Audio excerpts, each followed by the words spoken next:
Now, in the previous chapter, you have seen that if we have 2 point charges at a separation r, then there's a force between them,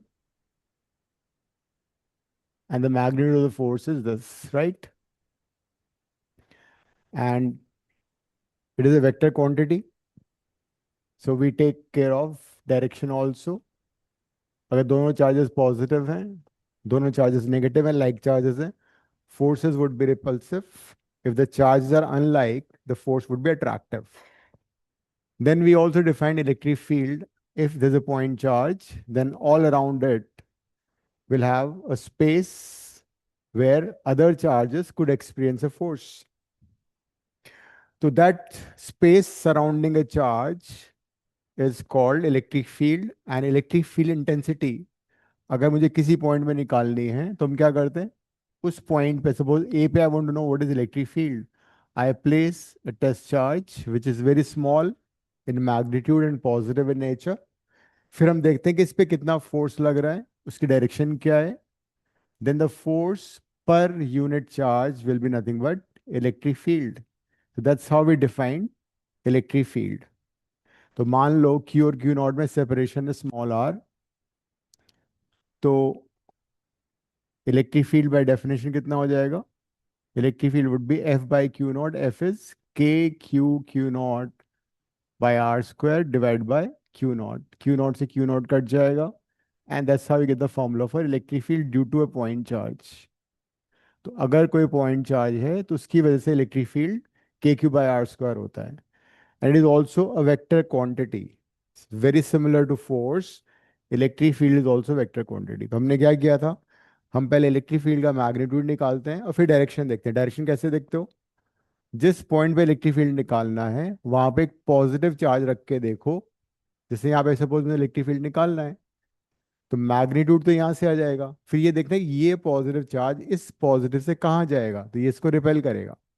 So that's how you find electric field की direction. Then we discussed electric field lines also. Different charge configuration के लिए हमने electric field निकाला. मतलब जरूरी नहीं कि electric field हमेशा Q by R square हो. डायपोल का इलेक्ट्रिक फील्ड अलग होगा. जैसे electric dipole on axial line में डेराइव द फॉर्मूला. क्या था फॉर्मूला, याद है किसी को? 2kpx by x square minus a square to the power 2. This is electric field on the axial line. Then we also derived formula for electric field on the equatorial line. Equatorial line पे कितना था electric field, KP by X square plus A square to the power 3/2. फिर हमने short dipole का किया था. Short dipole में क्या होता है, शॉर्ट डायपोल में एक्स बहुत बड़ा होता है compare to the length of the dipole. तो एक्सियल लाइन पे इलेक्ट्रिक फील्ड कितना हो जाता है, 2kp बाय एक्स क्यूब. जबकि इस वाले में क्या होगा, इक्वेटोरियल लाइन पे electric field would be KP by X cube. तो जरा देखो, पॉइंट चार्ज में इलेक्ट्रिक फील्ड का वेरिएशन था 1/r², whereas in the case of electric dipole the variation is 1/x cube. Then using Gauss's theorem we found electric field due to a line charge, surface charge, और हर situation में the magnitude and the direction was different. In case of a line charge, क्या variation था electric field का, अगर r distance पे तुम्हें electric field निकालना है लाइन चार्ज की वजह से, तो कितना आया था याद है, 2k lambda by r. This was due to line charge. In the case of a sheet of charge, the electric field was independent of distance. It was only depending upon charge density. ये सारा हमने किया था first chapter में. तो entire first chapter was basically interaction between the charges, and these interactions were in the form of force or electric field, and all these both were the vector quantities. अब chapter 2 में will come across more interaction of electric charge with the surrounding and the other charges, but ये सारी physical quantities they are not vector. तो मतलब तुम्हें अब direction का bother नहीं लेना है. So they are, this chapter is completely, I mean which is without direction, you can say इसमें कोई वेक्टर क्वांटिटी नहीं आएगी. तो सेकेंड चैप्टर में we'll be studying electric potential, which is a scalar quantity,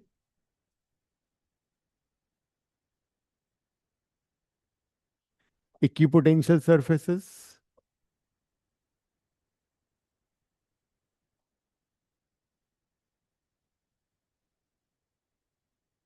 electrostatic potential energy,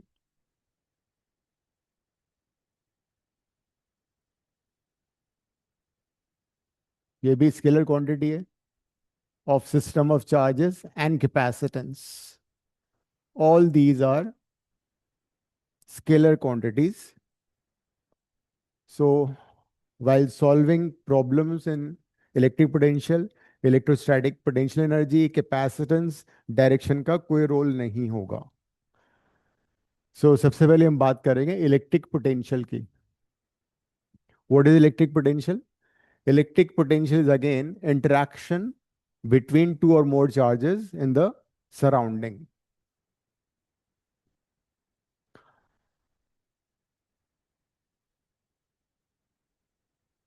मान लो we have a point charge q.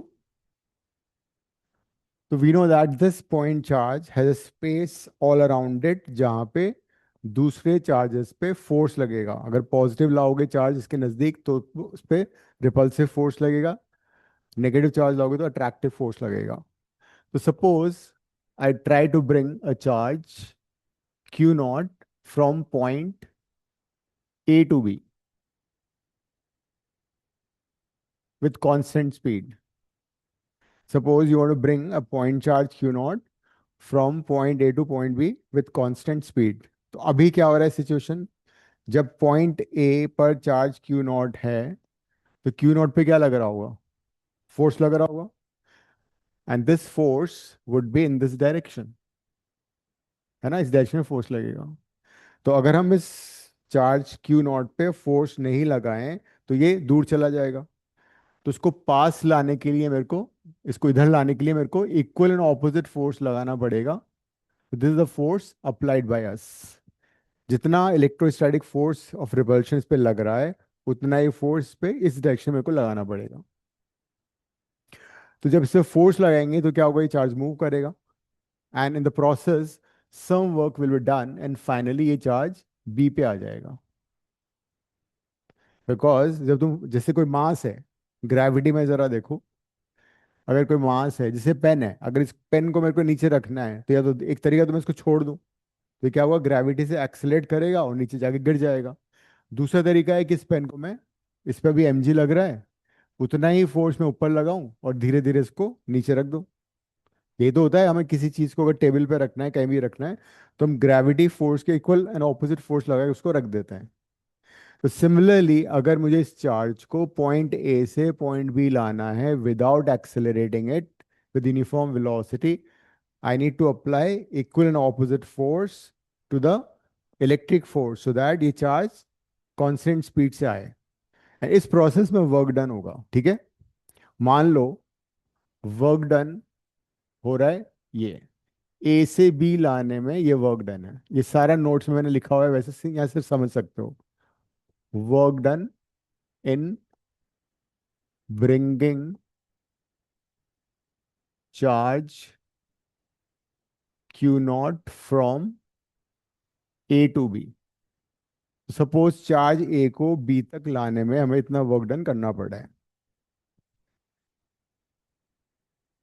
तो electric potential difference between A and B is said to be, ये भी हो सकता है point A infinity पे हो, है ना?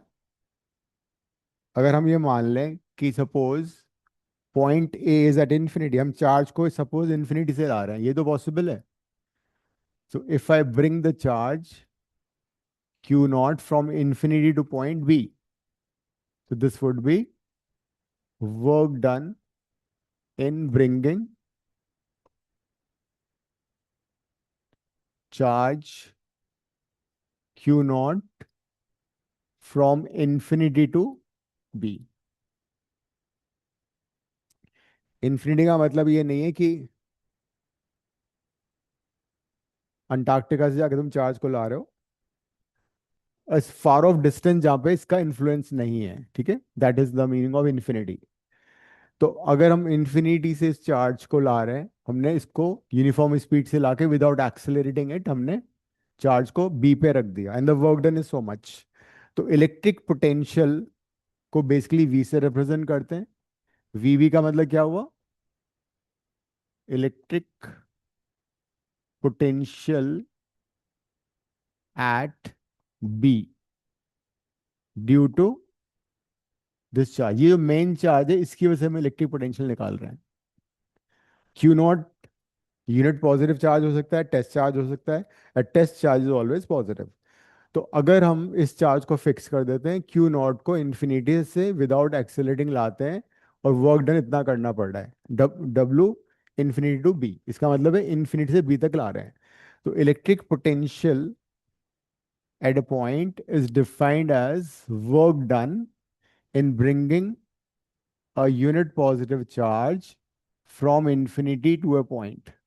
मतलब जितना वर्क डन तुम्हें क्यू नॉट को लाने में करना पड़ रहा था, उसको हम पर यूनिट चार्ज कर देते हैं। तो this is the definition of electric potential at a point. Electric potential at a point क्या हुआ? Amount of work done in bringing a unit positive charge from infinity to point B. So that is electric potential at B। Kaisha, school में क्या चल रहा है अभी? I think second chapter. Start हो गया? Yes, sir. Okay, first chapter finish? Yes, sir. First chapter finished. समझ में आया? Sir, I don't go to school usually. Only on Mondays. अच्छा अच्छा, कोई बात नहीं, तुम एक बार उसमें वहाँ से नोट्स देखना सारे। संडे क्लास जब आओगे तुम्हें नोट्स भी मिल जाएंगे हार्ड कॉपी। और वहाँ पे संडे वाली क्लास में हम न्यूमेरिकल्स प्रैक्टिस करते हैं, उसमें हमारा सारा हो जाएगा। Okay, sir. तो चाहो तो लिख लो definition of stopping, sorry, potential at a point.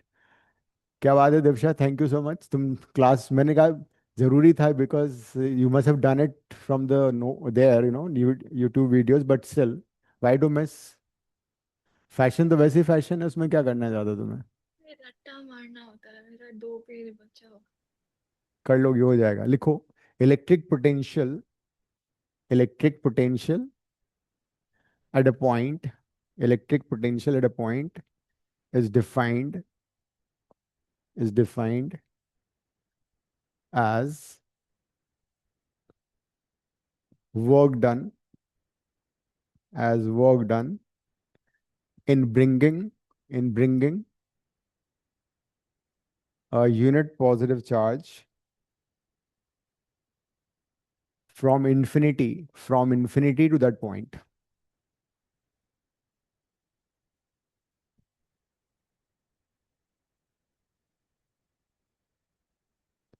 और नंदिनी आज नहीं थी क्लास दूसरी वाली?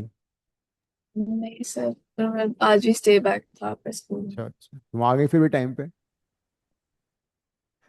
या और कैसे डिफाइन कर सकते हो उसको, तुम अपने वर्ड्स में बताओ। सोचो जरा, इस ये फॉर्मूले को जरा देखो और अपने आप से इसको डिफाइन करने की कोशिश करो। Electric potential at a point equals to work done in bringing charge from infinity to the point per unit charge, because charge से डिवाइड हो रहा है, ठीक है। It is a scalar quantity. ये सारे पॉसिबल वन मार्कर्स हैं, MCQs हैं। It is a scalar quantity. What about unit? इसका ऐसा यूनिट क्या होगा जरा देखो, फॉर्मूले को देख के तुम्हें पता लग जाएगा। न्यूमरेटर में वर्क डन आ रहा है, वर्क डन का यूनिट क्या होता है? हम्म, जूल। देखो यूनिट को कभी प्लूरल में नहीं लिखते, जूल ही लिखोगे, joule per coulomb, that is like this. और जूल का एक और यूनिट होता है, जूल की जगह क्या लिख सकते हो? Newton metre. So newton metre per coulomb, newton metre per coulomb. तो इसकी ये एसआई यूनिट है। What about dimensional formula? Kavya बताना, डायमेंशनल फॉर्मूला बताओ इसका।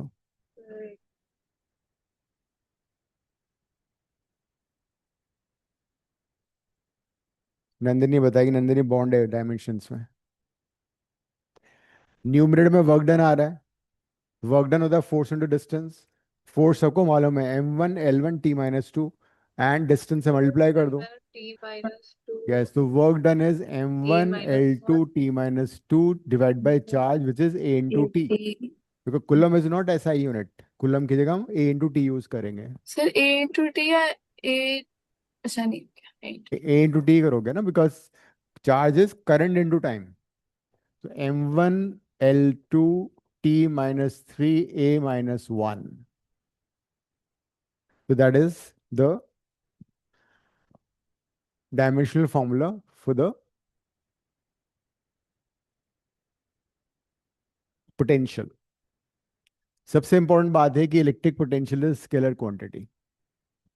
इसका मतलब while finding electric potential at a point due to multiple charges, अगर बहुत सारे चार्जेस हैं और हमें किसी पॉइंट पे इलेक्ट्रिक पोटेंशियल निकालना है, तो हम सबके इंडिविजुअल निकाल के एल्जेब्रिकली ऐड कर देंगे। हमें डायरेक्शन नहीं देखना। इलेक्ट्रिक फील्ड में और फोर्सेस में डायरेक्शन देखते थे ना, इलेक्ट्रिक पोटेंशियल में डायरेक्शन नहीं देखना होगा। लेकिन जब तुम किसी भी क्वांटिटी को एल्जेब्रिकली ऐड करते हो, तुम्हें चार्ज का साइन लेना होगा। अगर चार्ज नेगेटिव है तो माइनस क्यू लोगे, चार्ज पॉजिटिव तो प्लस क्यू लोगे। अनलाइक इलेक्ट्रिक फील्ड, जहाँ पे हम हमेशा चार्ज का साइन इग्नोर करते थे मैग्नीट्यूड निकालने के लिए, यहाँ पे हमें चार्ज का साइन लेना पड़ेगा। तो as such, electric potential due to a point charge is given by this formula, kq by r. Electric potential due to a point charge is kq by r, whereas अगर तुम देखोगे electric field क्या था, electric field था kq by r square. मान लो तुम्हें दो graph दिए हुए हैं,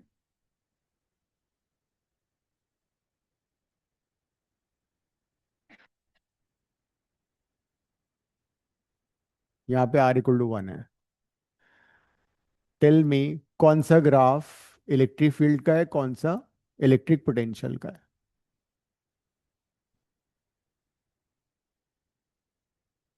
बताओ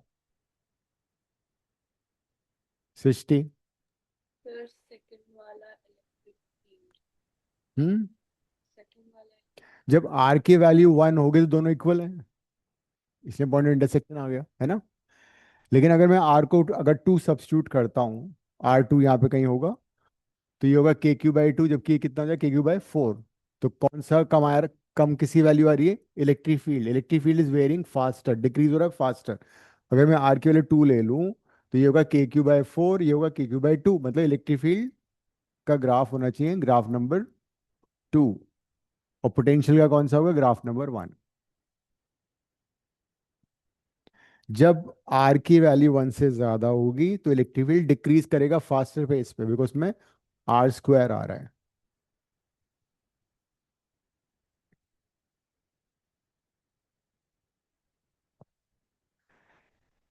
if we have multiple charges, बहुत सारे चार्ज हमारे पास अगर हैं, तो क्या होगा, potential due to a number of charges. Suppose I have n number of charges, और किसी पॉइंट ए पर मुझे पोटेंशियल निकालना है। इसका पोटेंशियल निकाल लेंगे यहाँ पे, इसका निकाल लेंगे, इसका डिस्टेंस मान लो r3 है, इसका डिस्टेंस मान लो r4 है, इसका डिस्टेंस मान लो rn है। So if you have a number of charges present, the electric potential at a point will be given by algebraic sum of individual electric potentials at that point. ठीक है, लिखो, if a number of charges are present, if a number of charges are present, then electric potential at a point will be given will be given by will be given by algebraic sum will be given by algebraic sum of algebraic sum of individual algebraic sum of individual electric potentials, individual electric potentials at that point at that point due to individual charges. मतलब अगर मुझे ए पे potential निकालना है तो मैंने पहले charge का पोटेंशियल निकाला Q1/R1, फिर सेकंड का निकाला Q2/R2, फिर थर्ड का निकाला और फिर nth का निकाल दिया और सबको ऐड कर दिया. एंड व्हेन आई से एल्जेब्रिक मतलब I need to take the sign of charge also because electric potential is not a vector quantity, is a scalar quantity.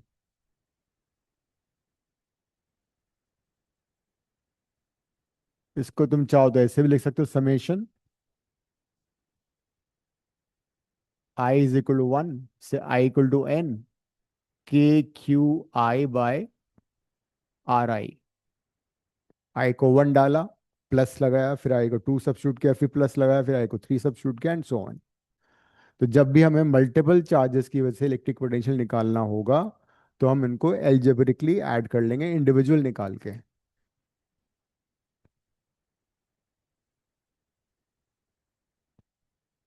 तो this is only because of point charge. आगे बढ़े. So now we know electric potential is a scalar quantity. Its unit is joule per coulomb or Newton meter per coulomb. It is equal to amount of work done in bringing a charge from infinity to a point. Unit charge.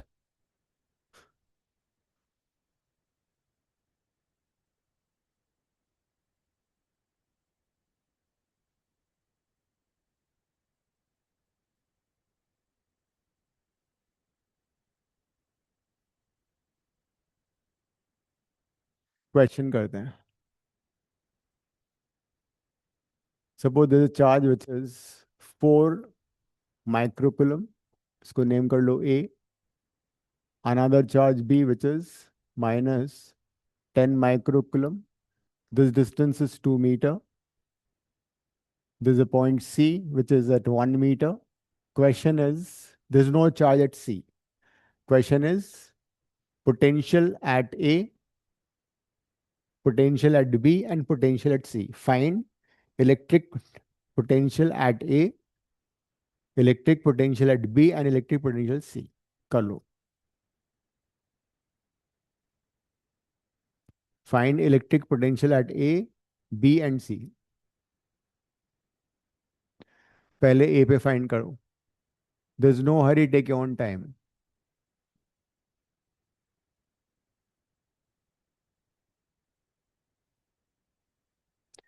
तो जब तुम ए पे electric potential निकालोगे तो पहले ask yourself a question कि A के surrounding में कितने चार्जेस हैं. How many charges are there in the surrounding of A. बताना. सिस्टी कितने चार्जेस हैं ए के सराउंडिंग में. 1. 1 है ना. कौन से चार्ज है वो. सिर्फ उसी की वजह से पोटेंशियल होगा.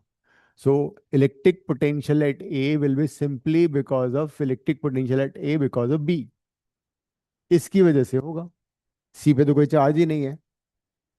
सी के कोई चार्ज नहीं है तो ए पे जो भी पोटेंशियल है this is only because of B. Formula क्या है हमारे पास. के क्यू कितना है. -10 माइक्रोकुलम. डिस्टेंस कितनी है. 2. के की वैल्यू देखो, मैंने चार्ज का साइन लिया है. जब भी पोटेंशियल निकालोगे चार्ज का साइन लेना पड़ेगा. डिस्टेंस ऑलरेडी मीटर में था तो क्या आंसर आ रहा है. -45 × 10⁻³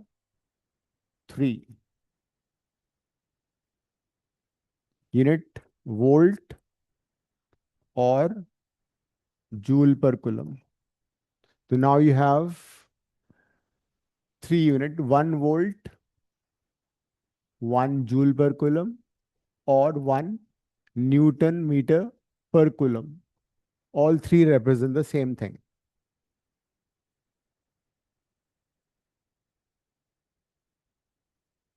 and if I ask you what is the definition of 1 volt, कैसे डिफाइन करोगे 1 वोल्ट को?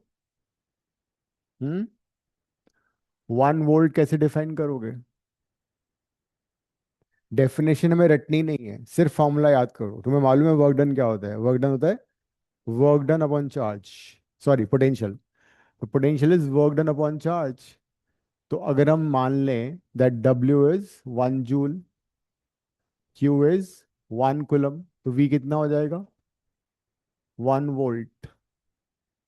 इसका मतलब ये हुआ, अगर 1 कुलम चार्ज को इन्फिनिटी से किसी पॉइंट पे लाने में 1 जूल वर्क डन हो रहा है, इसका मतलब उस पॉइंट पे इलेक्ट्रिक पोटेंशियल कितना है? 1 वोल्ट। तो इफ, लिख लो 1 वोल्ट की definition. If 1 joule of work, if 1 joule of work, if one, definition लिखो ना, if 1 joule of work is done in bringing 1 coulomb of charge from infinity to a point, then electric potential at that point is 1 volt. Then electric potential at that point is 1 volt. तो ये है 1 volt की definition.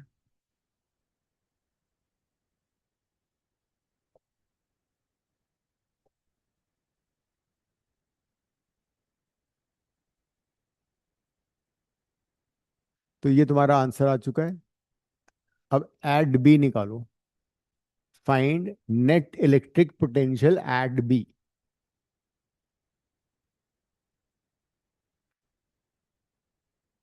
वापस वही question ask yourself, B के surrounding में कितने charges हैं?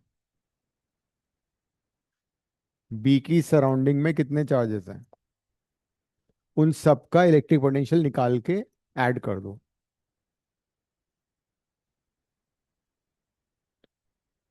बी की विसिनिटी में how many charges are there? Only one. कोई भी पॉइंट चार्ज अपने ऊपर ना तो इलेक्ट्रिक फील्ड प्रोड्यूस करता है ना पोटेंशियल प्रोड्यूस करता है।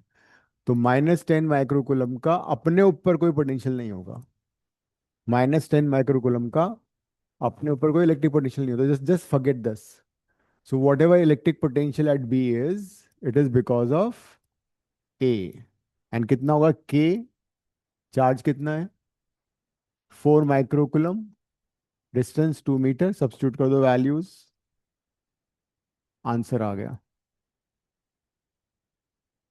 कितना आ रहा है?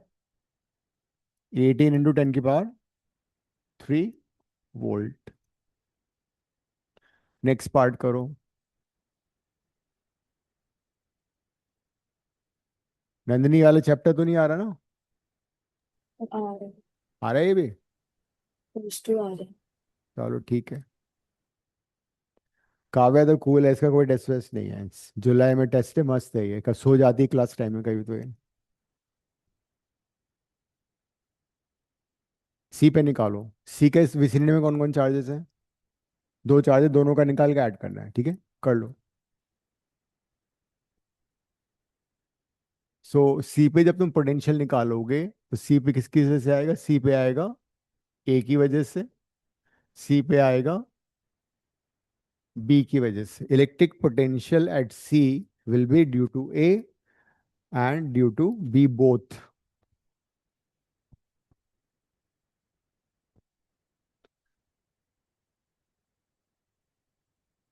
क्या रहा दिव्यांश इसका? -7.8 into 10⁻⁴। आवाज इतनी लो क्यों है तुम्हारी? -7.8 into 10⁻⁴ वोल्ट। यही है? नहीं, कायशे क्या आ रहा है? 2 मिनट रुको। नाविका तुमने किया? नंदिनी तुम्हारा? सृष्टि? यही आ रहे। देवीना हो गया? इलेक्ट्रिक पोटेंशियल एट सी, सी पे निकाल रहा है ए की वजह से, तो के इंटू क्यू, क्यू है 4 micro coulomb. Distance between A and C कितना है? 3 मीटर। फिर बी, बी का निकाल रहे हैं, के इंटू -10 माइक्रो कूलम, और डिस्टेंस कितना है? 1 metre. So 9 into 10 to the power 9, 4 into 10 की power -6 divide by 3, -9 into 10 to the power 9, 10 to the power -5 हो जाएगा ये, बाय 1। ये कट गया, तो 12 इंटू 10 की पावर 3। What about this?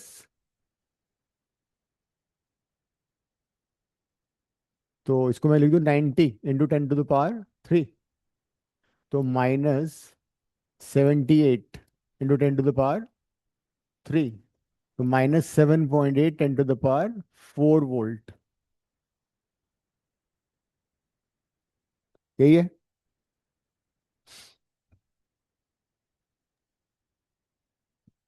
क्या वो शोर है, ये आ रहा है?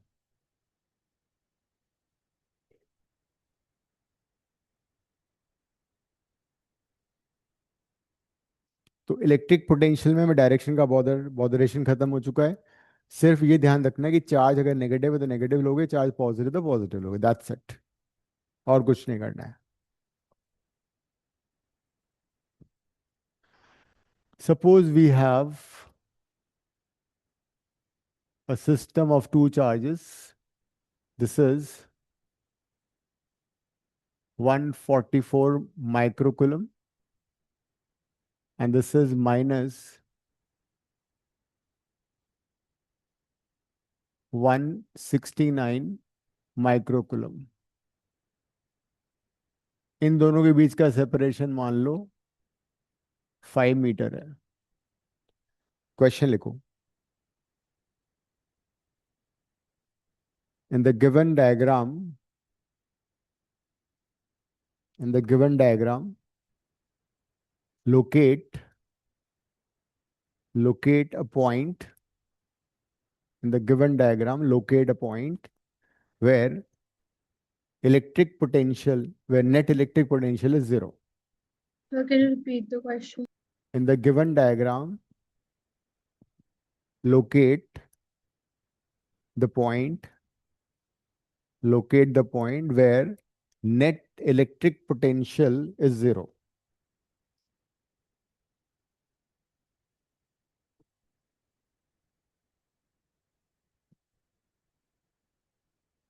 अगर दोनों चार्जेस लाइक होते, पॉजिटिव पॉजिटिव नेगेटिव नेगेटिव, तो इलेक्ट्रिक पोटेंशियल जीरो नहीं होता, सिर्फ इन्फिनिटी पे जीरो होता। बट एक चार्ज नेगेटिव है, एक पॉजिटिव है, then definitely there be some point जहाँ पे इलेक्ट्रिक पोटेंशियल जीरो होगा।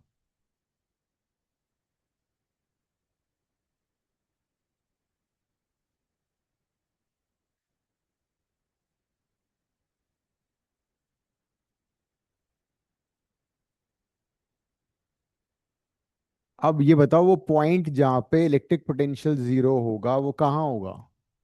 Left of A, in between A and B, और right of B? Hmm P. बीच में भी हो सकता है और लेफ्ट ऑफ ए भी हो सकता है। दोनों आंसर पॉसिबल है इसमें। It could be left of A also, और it could be in between also.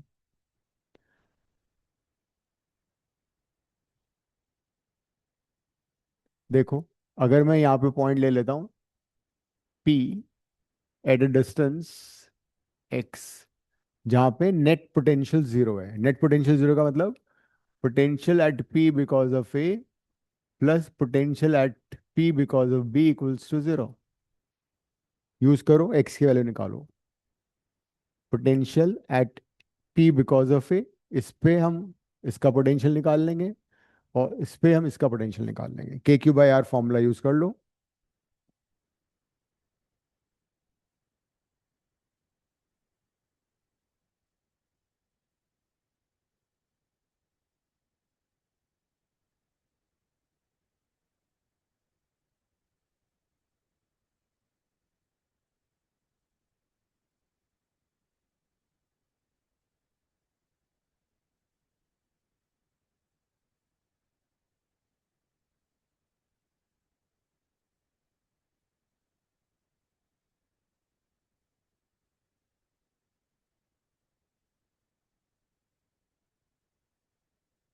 Equal to 0 लिखो।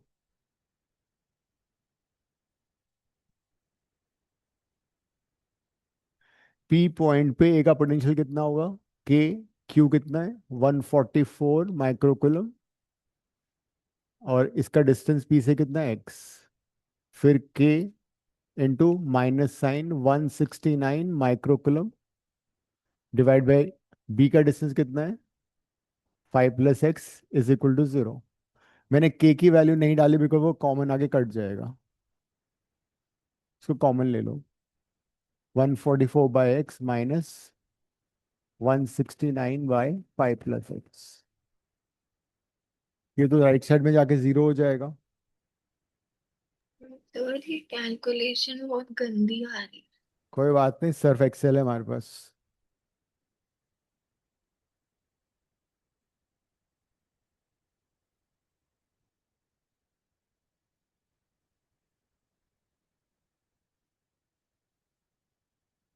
कितना आ रहा है? 2। मेरा 2.3 आ रहा है। ओके 2.3। ओके। अच्छा। नहीं तो बी, बी से तो 5 से ज्यादा डिस्टेंस आएगी। 5 तो ऑलरेडी है। 5 + x है ना। तुमने तुमने दूसरा केस किया है क्या, बीच वाला? हमने टू द लेफ्ट वाला किया है पहले। दो केसेस है ना इसमें। सर मैंने बीच वाला किया है। तो बीच वाला ही किया है तो वो तो उसका आंसर अलग आएगा, इसका आंसर अलग आएगा। या सेम भी आ सकता है, यू कांट से। सेम नहीं आएगा।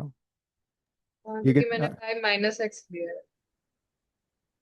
हाँ तो वो अलग केस हो गया ना। हम तो ये वाला पी लिया था मैंने। नेक्स्ट टाइम यहाँ पे लेके करेंगे। तुम ये वाला भी कर लो। 5 से मल्टीप्लाई करो, कितना आ रहा है ये?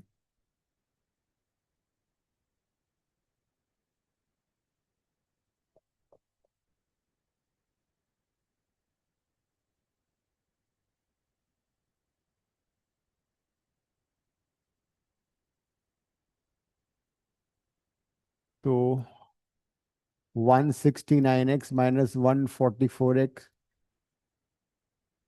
ठीक है। तो 720 डिवाइड बाय कितना था ये?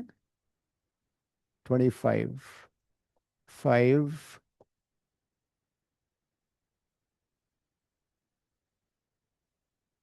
ठीक है। 164/5। तो 28.8। हाँ। वन हाँ बोलो। I could have multiply by 4 divide by 4, easy था। इन 144 हो गया ना 64 की जगह। कौन सा? 720 डिवाइडेड बाय 5। ये नहीं, वो आपने हटा ही दिया वहां से। कौन सा वो वाला? अच्छा। हाँ मैंने क्या 4 से मल्टीप्लाई कर दिया, इजी हो गया ये। तो इससे क्या होगा, नीचे वो आ जाएगा, 28.8 आ गया। तो इसका आंसर है 28.8 metre to the left of A. This is the first part of the answer. तो ए किसका आंसर है? 28.8 to the left of A, जहां पे नेट पोटेंशियल 0 हो गया। लेकिन नेट पोटेंशियल 0 इन बिटवीन भी हो सकता था, क्योंकि दिस इज 144 माइक्रोकुलम। ये चार्ज कितना है? 169 माइक्रोकुलम। टोटल डिस्टेंस कितनी दे रखी है? 5। तो इस बार डिस्टेंस एक्स यहां से ले लेते हैं हम। तो ये डिस्टेंस कितना हो जाएगा? 5 - x। So you can take the point in between also where net potential could be 0. हम्म। तो इस बार भी वही होगा। इसको P ले लिया मैंने। Net potential at P because of A, net potential at P because of B equals to 0।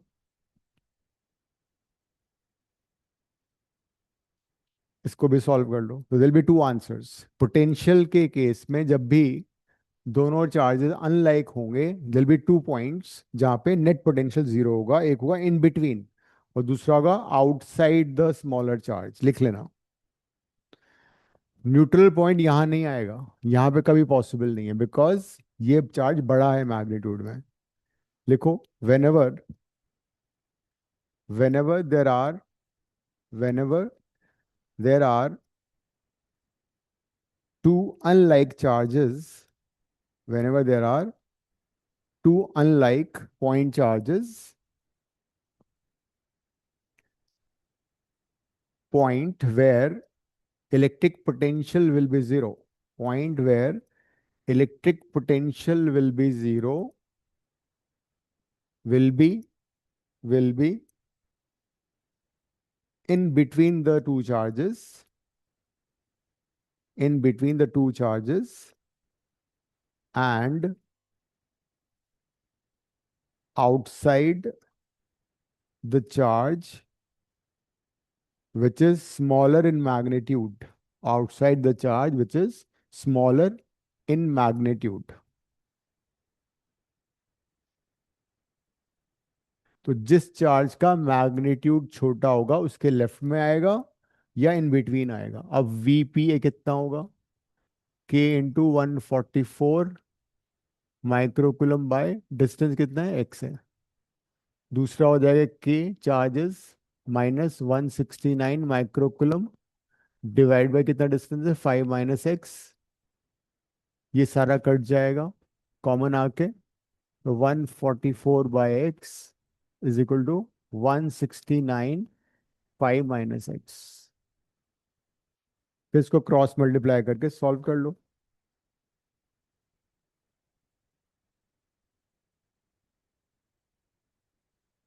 तो ये कितना आ रहा है, 720 था ना ये.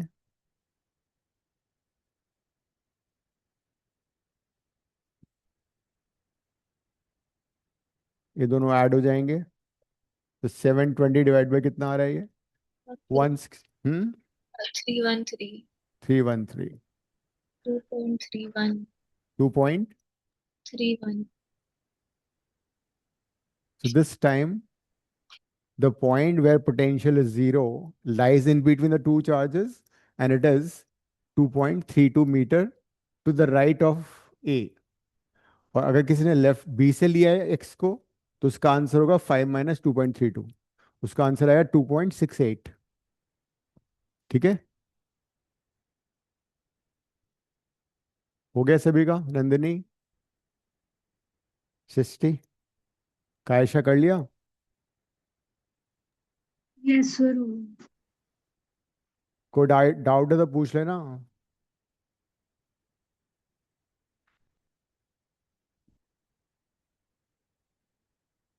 Next question.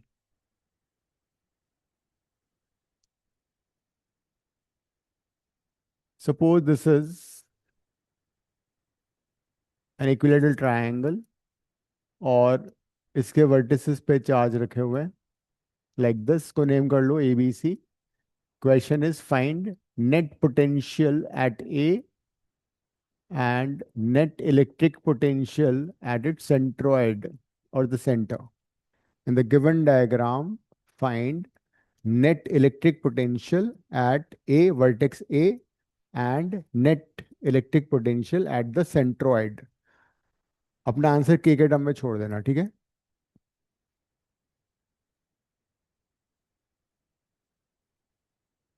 Two point three zero था ये. Net electric potential at A and net electric potential at O. Diagram बड़ा बनाया करो हमेशा.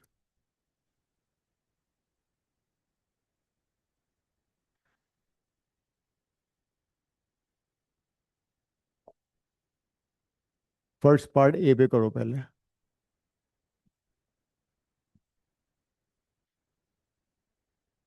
ए का सराउंडिंग देखो, ए के सराउंडिंग में कितने चार्जेस हैं और फिर सबका पोटेंशियल वहां पे निकाल के ऐड कर लो algebraically.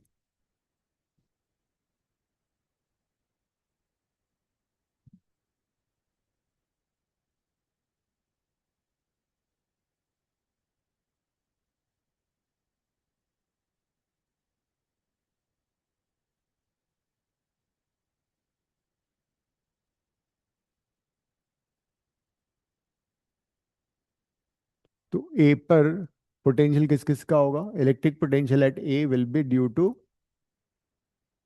Charge B and due to charge at C.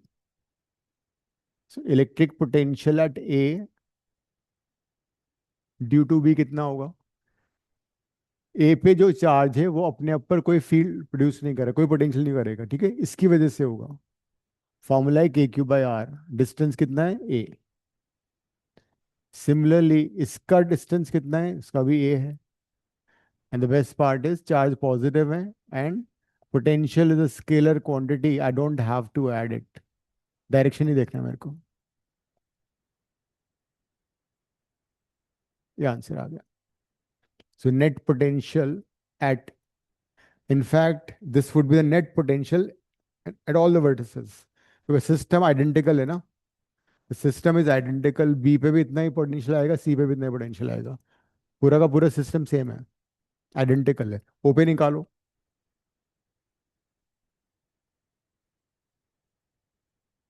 At the centroid, if you remember मैंने तुम्हें बताया था, किसी भी इक्विलर ट्रायंगल में सेंट्रोइड का डिस्टेंस वर्टेक्स से हमेशा कितना होता है।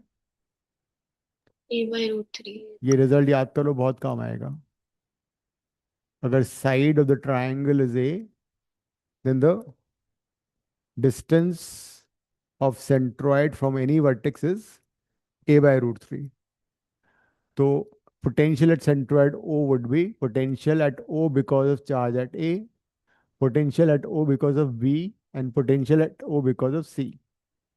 तीनों का डिस्टेंस सेम है, ये भी आर है, ये भी आर है, ये भी आर है, और आर कितना है, आर है a by root 3। So this would be के Q by r, k Q by r and k Q by r. So this would be 3 kq by r की वैल्यू डाल दो, a by root 3। So 3 root 3 kq by a. This is the potential at O.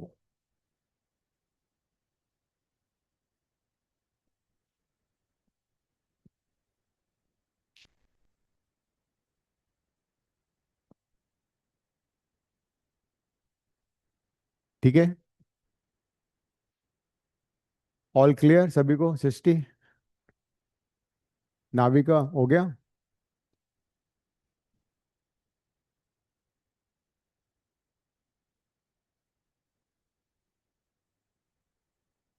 Next question,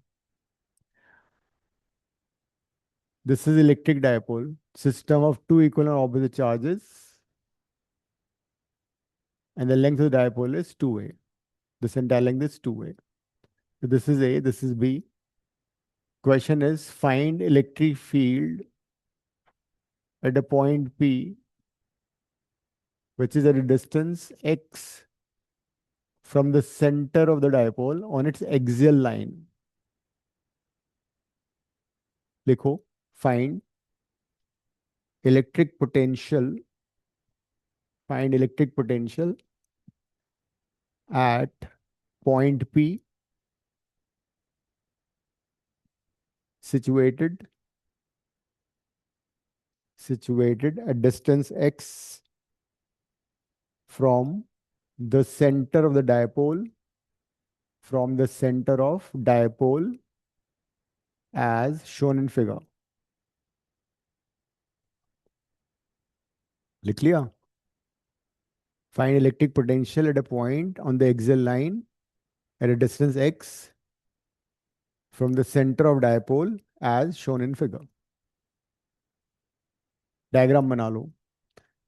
dipole होता है system of two equal and opposite charges separated by small distance, इसको बोलते हैं electric dipole. और dipole में एक term होती है dipole moment. Every dipole has dipole moment called electric dipole moment. वो होता है length of dipole into magnitude of charge, इसका यूनिट होता है कूलम मीटर। हमें पी पॉइंट पे इलेक्ट्रिक पोटेंशियल निकालना है।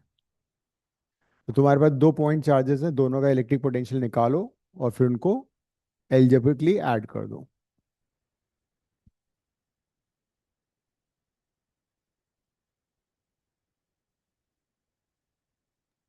Sir, coming to AQA upon x square minus AC. 2KQ A divide by x square minus a square. Okay. Should it be x cube? नहीं x cube नहीं आएगा. P पे potential निकालना है तुम्हें. पी पे पोटेंशियल होगा ए की वजह से, है ना. पी पे पोटेंशियल होगा बी की वजह से. दोनों को ऐड कर दो, फॉर्मूला वही होगा KQ/R. So वैसे तो we can also take uh, electric field due to axial. हाँ वो तो अलग था ना, वो तो एक्सियल लाइन, वो तो 2kpx/x³ था ना. एक्स एक्स स्क्वायर माइनस उसका स्क्वायर होल पार्ट स्क्वायर था, वो डिवाइड अलग कर था. देंगे ना बस. It is square minus KQ divide by distance कितना हो गया, x+a हो x गया. एंड इट इज, a इसकी वजह से cube KQ हो upon जाएगा x minus a. x-a. अब KQ कॉमन ले लो, -1/x+a प्लस 1/x-a. उसके बाद एलसीएम ले लो.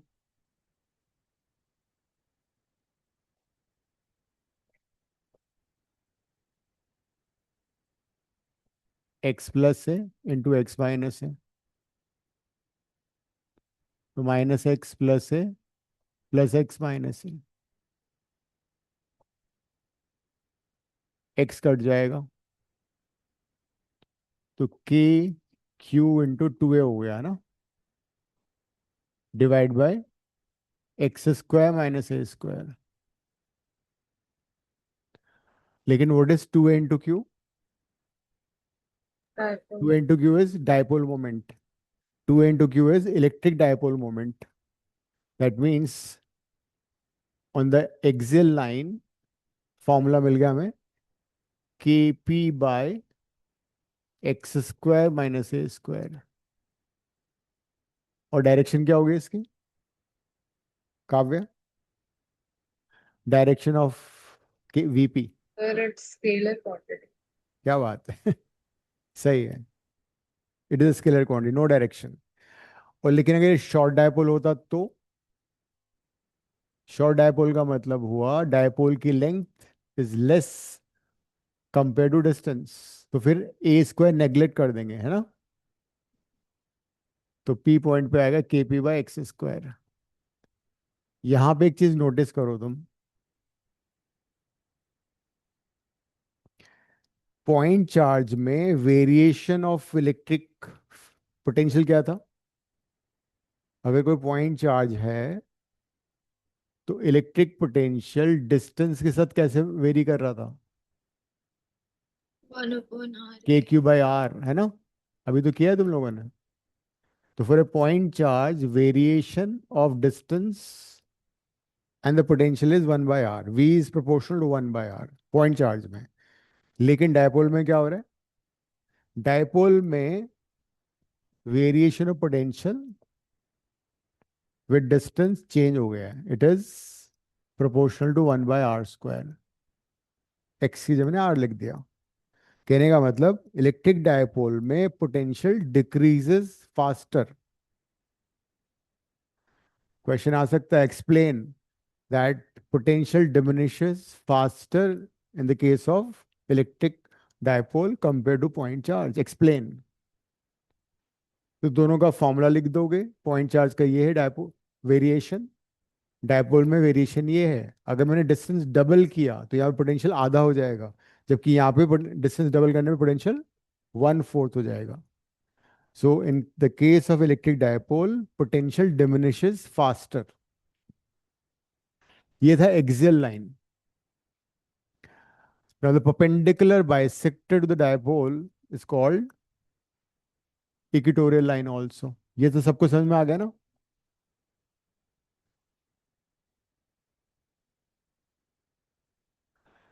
ये है एक equatorial point, equatorial line, perpendicular bisector of the dipole. Suppose point P यहां होगा तो find electric potential over there करो. Find electric potential at a point on the equatorial line of electric dipole. Distance ये x ले लो. Hmm this is equatorial line.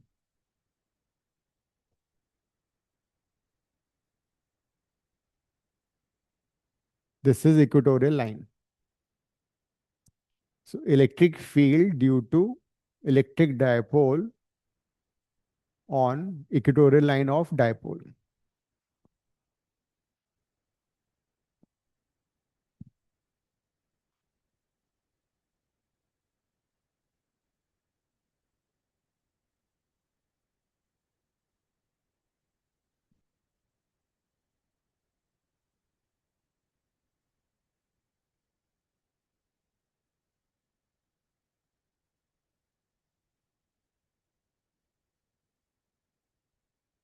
तो इस बार हम क्या करेंगे, वही story. Vp will be Vpa plus Vpb. Potential at P because of A, potential at P because of B. तो K ये हो जाएगा चार्ज माइनस Q. ये डिस्टेंस कितना है? Under root x square plus x. Pythagoras लगा दो. तो root of x square plus A square plus इस पॉजिटिव चार्ज का पोटेंशियल इस पॉइंट पे, इट वुड बी के क्यू बाय डिस्टेंस, वापस सेम हो जाएगी. तो सर जीरो हो जाएगा. यस. तो इक्वेटोरियल एक्सिस पे डायपोल का पोटेंशियल हमेशा जीरो होगा. At any point on the equatorial line dipole moment will be always sorry, electric potential will always be zero.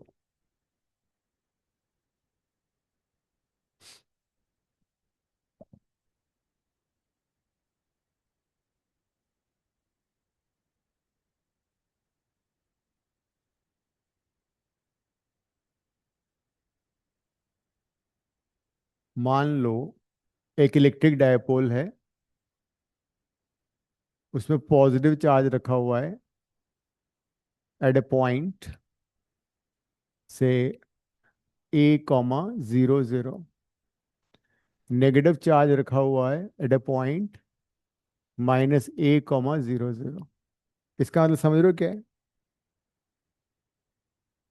ये इलेक्ट्रिक डायपोल कहाँ रखा हुआ है बताना. एक्स एक्सिस के ऊपर। हाँ, A00 का मतलब है एक्स एक्सिस पे point A distance from the origin, ठीक है, बिकॉज में y और z जीरो है. किसी भी पॉइंट के 3D में कोऑर्डिनेट्स क्या होते हैं? x y and z. तो y z जीरो का मतलब purely x axis. Negative charge का रखा हुआ है -A00 पे. अब if I ask you find potential, find electric potential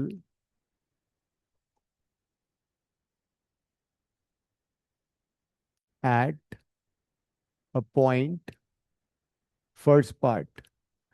इस पॉइंट के मैं कोऑर्डिनेट्स दे रहा हूं.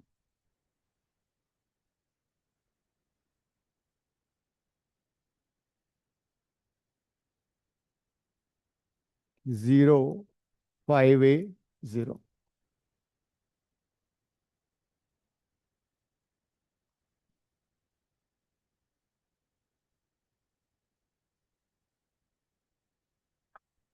So हम्म जीरो हो जाएगा। क्या जीरो हो जाएगा। जीरो हो जाएगा?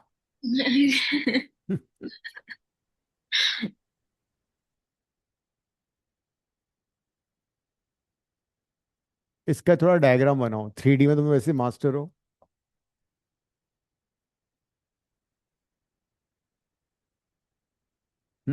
हाँ भाई, ये अगर मैं एक्स एक्सिस ले लेता हूँ इसको, ये ओरिजिन ले लेता हूँ, फिर जीरो होगा. ये है A00, राइट. ये है -A00. This point charge is minus Q, this is Q. तो बेसिकली इलेक्ट्रिक डायपोल हो गया है ना. This is electric dipole.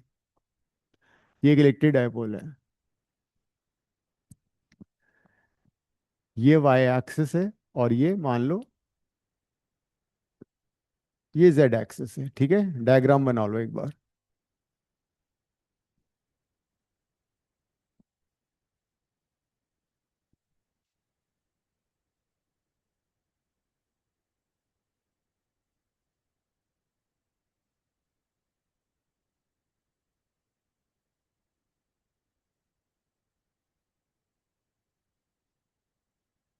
तो जो ये मैंने पॉइंट में दिया है 0, 5 है 0, कायशा ये पॉइंट कहाँ पर होगा बताना जरा। 0, 5 a 0 कौन से एक्सिस पे है या किसी प्लेन में है?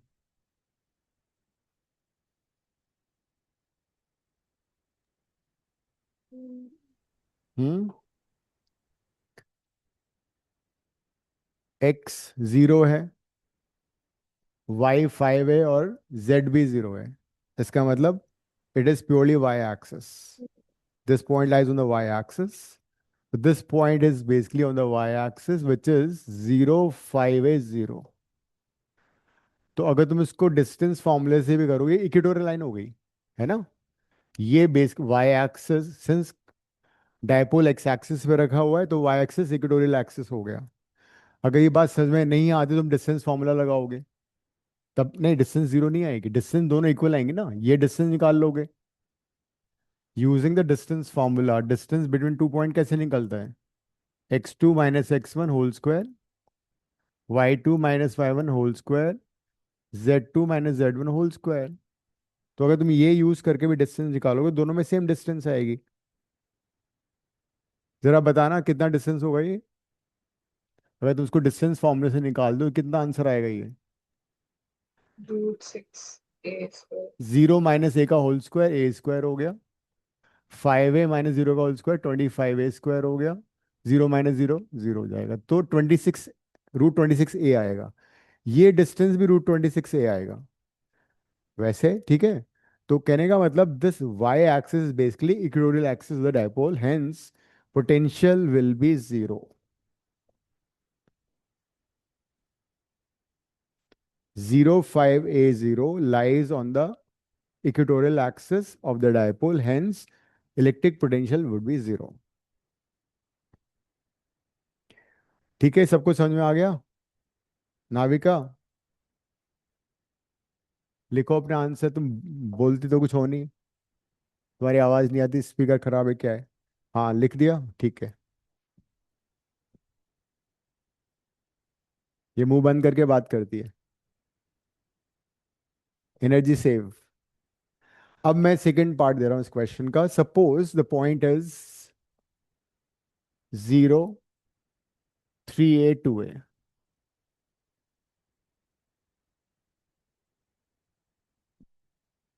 ये कोई पॉइंट है, इस पे बताओ इलेक्ट्रिक पोटेंशियल क्या हुआ डायपोल का।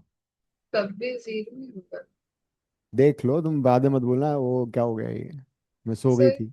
क्योंकि डिस्टेंस दोनों पॉइंट से सेम ही होगा और चार्ज भी सेम है, तो कैंसिल हो जाएगा। सोच लो, कर लो आराम से। काव्या की बात में मत जाओ, गुमराह करती है हमेशा।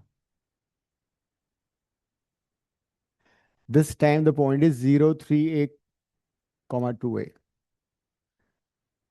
तो इस बार कहाँ पे है ये पॉइंट, कौन से plane? Yes, this on y z plane. क्या बात है देवी ना, तुम तो दिमाग का इस्तेमाल करना शुरू कर दिया तुमने। अच्छा करना है टेस्ट में, कब है टेस्ट डेट आ गई? अच्छा, मेरे ऑप्टिक्स से तुम्हारे बोला आया था, देता हूँ तो।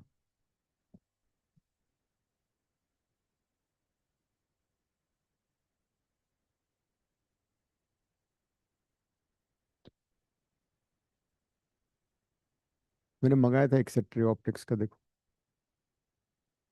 मैं लेके नहीं आया था शायद, मैं तो इलेक्ट्रिसिटी वाला आया था। नहीं, हाँ ठीक है। ये क्या नोट्स हैं? उसका असाइनमेंट दो, उसका देवीना का है, उसका अलग से आ रहा है एग्जाम में।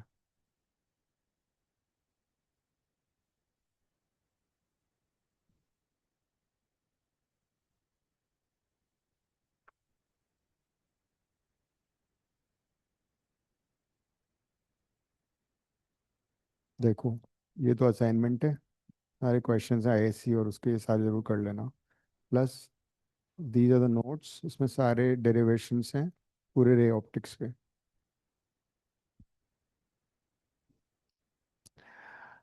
अब देखो ये वाई जेड प्लेन है, ठीक है। This is y z plane because इसमें एक्स जीरो है, तो ये है वाई जेड प्लेन। सो अगर मैं इस डायग्राम को दोबारा बनाता हूँ यहाँ पे, जस्ट टू एक्सप्लेन यू, ये एक्स एक्सिस है। तो वाई जेड प्लेन कैसे क्या नजर आएगा तुम्हें? वाई जेड प्लेन जो होगा, it would be this, the y z plane है ना, ये वाई एक्सिस, ये जेड एक्सिस, तो ये वाई जेड प्लेन है। देखो जो मैंने शेड किया है वो वाई जेड प्लेन है। मान लो मेरा हाथ वाई जेड प्लेन है, ये डायपोल है। तो ये डायपोल है, एक चार्ज पॉजिटिव ए, पॉजिटिव की एक नेगेटिव, ठीक है। इस वाई जेड प्लेन में कोई भी मैं पॉइंट लूं, उसका डिस्टेंस यहाँ से उसका डिस्टेंस यहाँ से वो हमेशा इक्वल होगा। वाई जेड प्लेन में दिस इज द डायपोल, ये पूरा वाई जेड प्लेन है। Any point you take this distance equal to this distance, तो दोनों डिस्टेंस हमेशा सेम आएगी। सपोज एक चार्ज यहाँ रखा हुआ है, ये एक चार्ज यहाँ रखा हुआ है, you take any point on the y z plane, ये दोनों डिस्टेंस हमेशा इक्वल आएंगी। So if you have a dipole in x axis, the entire yz plane would be having zero potential। पूरा का पूरा yz plane अगर dipole x axis पे रखा हुआ है, the entire yz plane would be having zero potential due to electric dipole. कोई भी पॉइंट तुम इस पे ले लो तो वो जीरो पोटेंशियल पे होगा। सही बात है काव्या, गुड ऑब्जर्वेशन। अब इसका एक नाम भी है, इसको बोलते हैं equipotential surface. What is equipotential surface? क्या वर्ष Where हो रहा है, जल्दी जाने की आज लग रहा है। at any point voltage is Equipotential surface is an imaginary surface where potential is the same everywhere। लिख लो, equipotential surface is an imaginary surface। Equipotential surface is an imaginary surface on which every point has the same potential।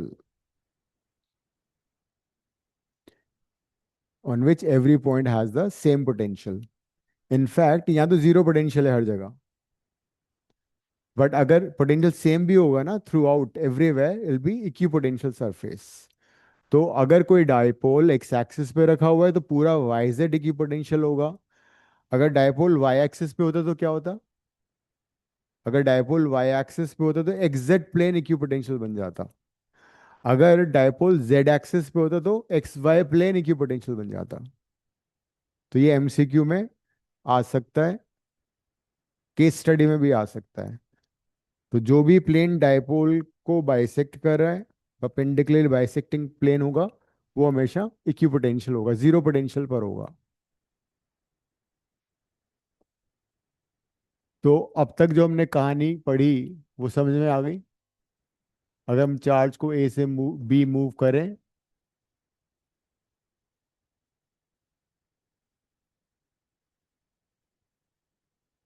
तो work done होगा per unit test charge, and that will be potential difference between A and B. हमने in fact लिया था infinity से B point पे, तो infinity में potential कितना होता है? इन्फिनिटी में पोटेंशियल जीरो होता है। इसलिए हमारी फॉर्मूला बन गया था ये वाला, कि अगर हम किसी चार्ज को मूव करें infinity to a point, then the work done per unit charges electric potential. लेकिन वो जरूरी नहीं है वो पॉइंट इन्फिनिटी पे ही हो सकता है दोनों पॉइंट्स उस गिवन चार्ज से फाइनाइट डिस्टेंस पर हो। एक चार्ज यहाँ पर है जो हम मूव कर रहे हैं, ये पॉइंट इन्फिनिटी में नहीं ले रहे हम, ए पे ले रहे हैं और इसको हम बी तक ला रहे हैं. This charge is being moved with uniform velocity without accelerating it. So if you move a charge from point A to point B, work done per unit charge will be equal to the potential difference between the 2 points B and A. VB क्या है?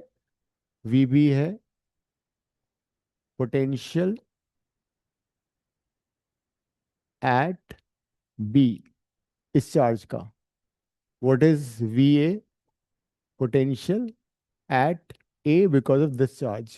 Moving charge का potential नहीं है यहाँ पे. This is the potential due to the main charge, Q की वजह से पोटेंशियल है. इसका फॉर्मूला क्या होगा? के क्यू बाय ये वाला डिस्टेंस, मान लो ये आर बी है, इसका फॉर्मूला क्या होगा? के क्यू बाय आर ए. मान लो ये डिस्टेंस आर ए है. सो electric potential is a scalar quantity and this is the formula for it.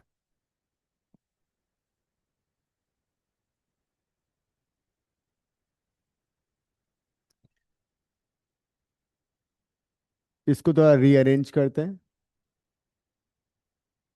Q note को मैं राइट में ले जाता हूँ.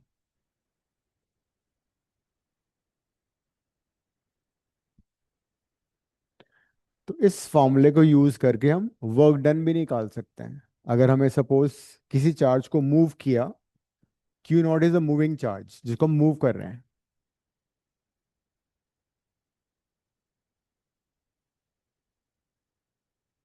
तो हम किसी चार्ज को ए से बी मूव करें, then the work done can be found by using this formula. Very useful result.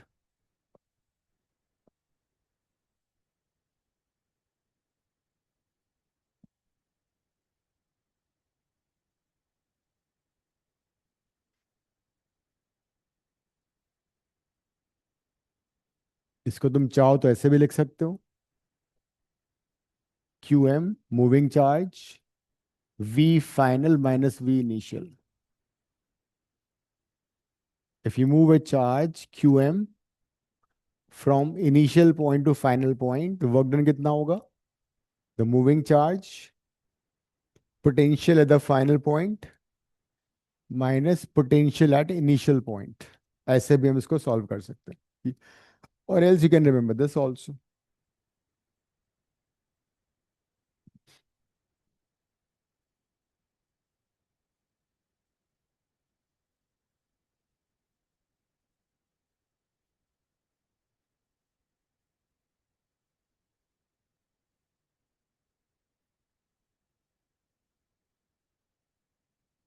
So next class हमारी फ्राइडे को नहीं हो पाएगी because I am not in town. I take you class on Wednesday only. ठीक है. और अगर किसी को डाउट है, कुछ पूछना है, दिवशा तुम्हारा टेस्ट मंडे को, तो मेरे को फ़ोन कर लेना, व्हाट्सएप पे क्वेश्चन भेज देना. ठीक है. और असाइनमेंट के जो रिसेंट ईयर्स के क्वेश्चन है वो सारे सॉल्व कर लेना. उसमें कुछ नहीं आया तो पूछ लेना मुझे. ठीक है. Ending the class. There is no class on Friday. हाँ बोलो. Thank you. All right, you welcome.